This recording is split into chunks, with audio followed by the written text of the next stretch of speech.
It's 6:31. Former Mayor Catherine Pugh is expected to surrender to federal authorities today. She faces 11 charges, including fraud and tax evasions, comes 7 months after the FBI raided her home and offices. WJZ has team coverage this morning. Annie Rose Ramos has reaction. But first, Mike Hsu explains what happens next in the case. Mike? Good morning, Lynn and Max. Pugh will turn herself in today. It is possible she could spend the rest of her life in prison.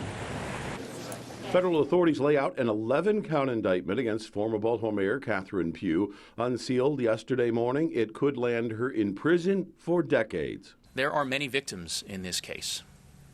The victims are all of us, the taxpayers and the people of Baltimore who expect and deserve integrity from their public officials. She is accused of selling hundreds of thousands of dollars worth of her Healthy Hollies children's books to enrich her political campaign and herself.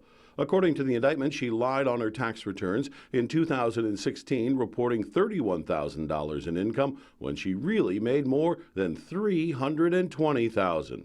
Mr. Herr, can you talk about the work that went into piecing all this together, because this took years? They do take time because there are a lot of different puzzle pieces, a lot of different payments, and a lot of different people in order to interview in order to try to fit all the puzzle pieces together. Former Pugh aide Gary Brown Jr. is one of 2 of the mayor's former associates to enter guilty pleas. Federal authorities allege Brown helped the former mayor funnel Healthy Holly proceeds to her political campaign, disguising where the cash came from. Is there more to come in this?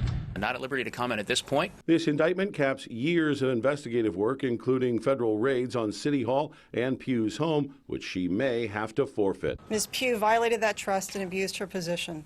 The interests she prioritized were her own. This is a tragedy and the last thing that our city needs. When asked, the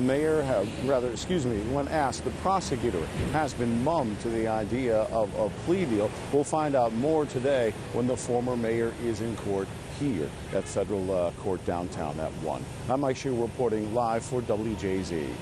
Our team coverage continues with Annie Rose Ramos, who tells us how people are reacting to the news of Pugh's indictment. Good morning, Annie Rose. Good morning, Max. Well, reaction is rolling in on the former mayor's indictment, even from people who voted for her. Here's what they had to say.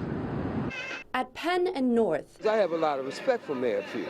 Okay, I voted for her. Former Mayor Catherine Pugh still has some support. In your eyes, she's still a good person. Proven guilty. She was a good man, you know.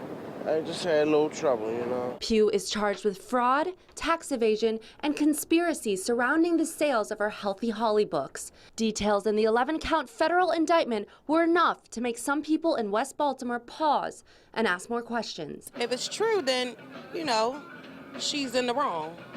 But if it's not true, then people need to leave her alone.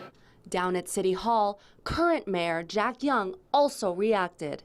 Anything that puts a black eye on the city makes us all angry, just like murders make me angry. Council President Brandon Scott, who has his eyes on Pugh's old position, had this cautionary tale. This is a message to the young people.